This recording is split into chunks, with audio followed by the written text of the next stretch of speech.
Alors ici on est à bord d'un Zoulou de 16 mètres qui s'appelle le Linaned, qui est donc à Brest, à l'appontement de la recouvrance, juste ici. Qu'est-ce qu'on est en train de faire en ce moment? On va procéder à un déchargement parce que ce bateau travaille avec nous pour donc avec le label TOWT sur le transport de marchandises à la voile. Il a à la fois apporté du cidre.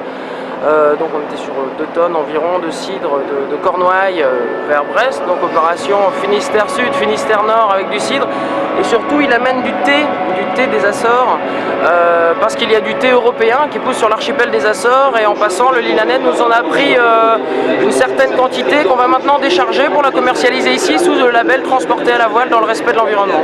Et des Açores, il n'aurait pas pu amener l'anticyclone? Regardez l'anticyclone. Donc le bateau, c'est un Zoulou, ça ne fait pas très sérieux comme nom, c'est un bateau typique du nord de l'Écosse qui a fait au départ, qui est lancé pour la pêche au hareng. Celui-ci a été lancé pour le compte de l'Irlande, il est arrivé en Irlande en 1906, il a fait la pêche jusqu'en 1936, et puis il a été reconverti et il a fait le courrier, c'était le courrier du nord du Connemara, jusqu'en 1996.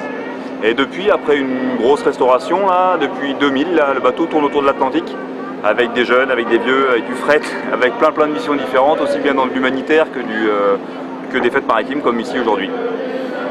Les Zoulous, c'est le nord de l'Écosse, moi je croyais que c'était en Afrique du Sud. Voilà, alors, ces bateaux sont nés à l'époque où les militaires étaient libérés de la guerre au Zululand, et donc c'était des jeunes, ils avaient plein de nouvelles idées. Ils sont montés avec leur prime de libération de la guerre du Zululand et ils ont refait un nouveau type de bateau en mélangeant 2 types de bateaux typiques de l'Écosse qui s'appellent le Scarfie et le Fife. Ça a donné le Zoulou parce que c'était l'idée d'un outil pugnace et résistant. Je pense qu'en fait, d'après les récits, ils ont eu très peur des gars avec les boucliers à peau de zèbre.